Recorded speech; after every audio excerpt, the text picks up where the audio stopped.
Pemirsa, 200 dosis vaksin disiapkan per hari di Puskesmas Kecamatan Tebet dan Kelurahan Tebet Timur. Booster diselenggarakan untuk umum atau masyarakat di atas usia 18 tahun. Sebelum mendapatkan vaksin booster, masyarakat wajib mendaftar sesuai dengan tiket vaksin yang tersedia di aplikasi Peduli Lindungi. Setelah itu, warga wajib screening kesehatan terlebih dahulu sebelum menerima booster. 200 dosis per hari disiapkan bagi masyarakat yang akan menerima vaksin booster.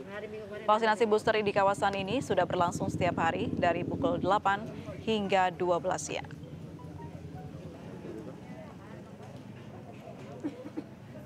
Ya, vaksinasi booster digencarkan tak hanya di kota-kota besar, namun juga untuk lansia, pelayanan publik, dan pegiat pariwisata pun di booster demi mendapatkan kekebalan komunal dari COVID-19.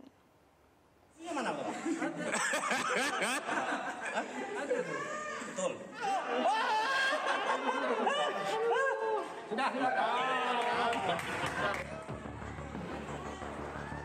Salah satu pegawai Kejaksaan Negeri Bangka Barat, Bangka Belitung yang takut divaksin ini menjadi hiburan bagi teman-temannya.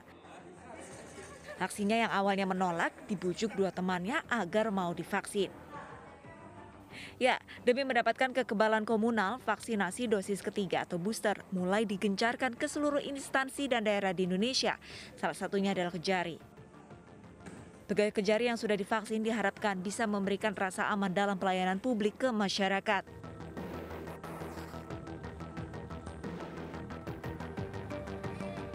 Sementara di Tangerang, Banten, Dinkes setempat menggelar vaksinasi booster massal di Balai Kota Tangerang. Sasarannya tak lain adalah para pelayan publik. Sedikitnya 4.000 dosis jenis Pfizer dibagikan sejak Selasa siang. Kepala Dinas Kesehatan Kota Tangerang, Banten menegaskan telah memvaksin dosis 3 pada 7.000 sasaran kategori lansia dan pelayan publik. Sedangkan total sasaran dosis 3 mencapai 40.000 lansia dan 20.000 pelayan publik. Lalu di Ubud, Gianyar, Bali, warga sangat antusias mendapatkan booster. Vaksinasi ini dibuka untuk umum, mayoritas para lansia memenuhi pos booster dan mengantre dengan tertib. Tak hanya lansia, para pekerja pariwisata sangat menyambut baik vaksin booster gratis bagi warga. Untuk pariwisata semoga lekas pulih kembali, biar kita dapat kerja, biar transport ada, saya juga kerja di pariwisata. Kegiatan vaksinasi booster di Ubud akan dilaksanakan selama 2 minggu ke depan dengan sasaran mencapai puluhan ribu warga. Tim Liputan Ainis melaporkan. Ya, kita lanjutkan lagi dialog bersama Pak Abraham dan Bu Pane. Bu Pane, ini tadi yang saya tanyakan, apa upaya yang dapat dilakukan selain tadi kita harus mengatur pintu keluar dan masuk, ada juga kebijakan dari pemerintah dengan menerapkan kembali WFH serta mengontrol distribusi dari varian Omicron ini? Ya, menjaga pintu masuk itu bukan cuma sekedar menjaga, tetapi memang disiplin dilakukan.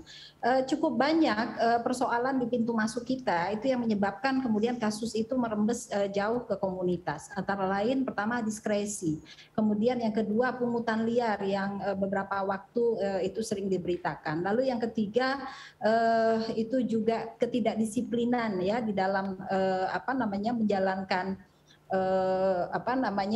karantina di pintu masuk, termasuk joki di dalamnya. Dan yang terakhir adalah pengurangan masa karantina. Jadi ketika sirkulasi Omikron dan Delta plus itu masih cukup tinggi di global, maka upaya menurunkan dengan mengurangi masa karantina bukan merupakan pilihan yang relevan saat ini. Bahkan ke depan, kalau tidak ada sirkulasi varian of concern, bahkan tidak perlu karantina sebenarnya. Jadi tidak perlu itu ada 3 hari, 5 hari, 7 hari, 10 hari, 14 hari yang membuat masyarakat bingung dan pemerintah sendiri bingung. 14 hari atau tidak sama sekali, itu sebenarnya pilihannya. Kemudian yang kedua tentu active case finding. Kita menjadi negara yang paling lambat mendeteksi Omikron itu bukanlah prestasi. Itu seperti deja vu, menunjukkan di awal-awal dulu kita juga terlambat mendeteksi COVID dengan berbagai pernyataan oleh para pejabat kita yang sungguh tidak terlalu relevan dengan pandemi itu sendiri. Termasuk juga Delta. Kita mendapati Delta itu di WGS itu di bulan Januari, di minggu pertama tetapi diumumkan di publik itu di bulan Mei. Itu adalah keterlambatan. Jadi capacity to detect itu merupakan hal penting di dalam epidemiologi. Kalau kita terlambat mendeteksi, maka kita akan juga terlambat untuk menanggulangi. Selain dari active case finding, tentu saja bagaimana memperkuat tindakan public health social measures, 3M kita sebutnya, dan kemudian juga mempercepat cakupan imunisasi. Tetapi imunisasi ini yang terutama adalah 2 dosis pertama.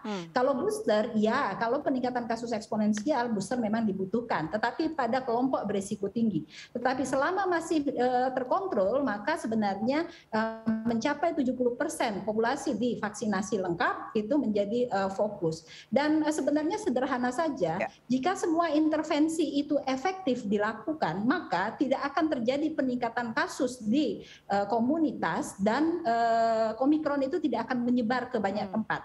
PR-nya adalah deteksi dini ya Bu ya, tapi selama ini untuk mendeteksi cepat ini PR sekali. Ya, jadi jika kasus terus meningkat ya tanpa ada sedikit pun penurunan kasus dan Omikron terus menyebar, itu menunjukkan intervensi yang kita lakukan apapun bentuknya itu jadi tidak efektif. Baik, saya ke Pak Abraham. Pak Abraham, apa yang dikatakan Bu Pane tadi untuk mengkontrol bagaimana pintu masuk dan keluar di Indonesia, bicara soal karantina, 14 hari atau tidak sama sekali, ada tanggapan dari Bapak? Ya, menurut saya concern dari Bu Pane valid ya, dan itu juga menjadi pertimbangan dari pemerintah termasuk dalam rapat kabinet. Namun mungkin saya menambahkan ada beberapa pertimbangan lain yang membuat kenapa pemerintah tidak melaksanakan seperti full force pembatasan. Ya, bagaimana diketahui dalam rangka menangani pandemi ini, strategi utama dari pemerintah itu ada 2. Pertama, pengendalian dari sisi kesehatan itu yang menjadi prioritas. Namun yang terkait dengan pemulihan ekonomi juga perlu dipertimbangkan. Sebagaimana diketahui, pintu keluar dan masuk kita itu juga harus melayani pekerja migran Indonesia. Jadi kalau misalkan tujuan utama kita memang 0 kasus, maka cara yang paling mudah, paling cepat memang tinggal kita tutup pintu-pintu keluar masuk di Indonesia. Namun bagaimanapun juga ada masyarakat kita yang mencari nafkah, pergi ke luar negeri sebagai PMI, sebagai TKI, ini yang tetap harus pemerintah harus akomodasi.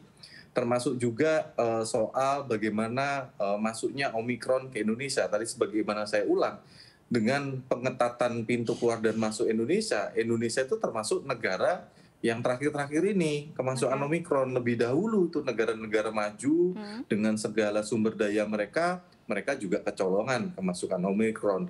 Ini artinya memang Omikron ini sangat menular, dan selama memang ada mobilitas dari masyarakat dari dalam dan luar negeri dan sebaliknya, maka risiko-risiko itu tetap ada. Namun pemerintah memahami risiko itu juga tetap dibutuhkan, karena tadi dari faktor banyak masyarakat Indonesia yang juga bekerja ke luar negeri, dan juga banyak juga investor juga yang akan masuk ke Indonesia. Tentu ini akan menjadi ada hubungannya juga dengan pertumbuhan ekonomi kita yang sedang naik, begitu Pak? Tidak hanya bukan masalah ekonominya, namun ini nafkah dan penghidupan rakyat Indonesia juga. Karena kan kalau misalnya Mbak April bayangkan bahwa Mbak April sebagai misalnya masyarakat warga yang terpaksa harus mencari nafkah ke negara luar, Malaysia, Hong Kong, tentu ini kan menyangkut kehidupan dari rakyat juga. Percuma kalau misalnya pintu kita tutup, Omikron 0, namun sekian juta masyarakat kita ternyata tidak bisa mendapatkan nafkah. Ini yang kita coba balance. Namun Pak Presiden menegaskan, khusus untuk yang berpergian untuk wisata, ini tolong dihindari, dikurangin. Nah kemarin kantor staf Presiden juga sudah berkoordinasi dengan pihak imigrasi, pengetatan mengenai orang yang berpergian untuk para wisata sedang diupayakan. Jujur nih saya terbuka kepada masyarakat, tantangan utama memang soal identifikasi secara hukum, karena kenyataan di lapangan ada saja masyarakat yang pergi ke luar negeri sebenarnya bekerja loh, tapi bilangnya wisata, dan sebaliknya ada juga masyarakat yang keluar negeri sebenarnya wisata tapi catatannya itu bekerja, dan hal-hal semacam ini prakteknya ada di lapangan. Tentu ini yang membuat. Tapi harus diperhatikan juga Pak, apakah yang pergi keluar untuk bekerja ini sudah dipastikan tidak akan membawa virus untuk pulang, itu yang harus diperhatikan. Karena itu ada syarat PCR tadi itu, Mbak April.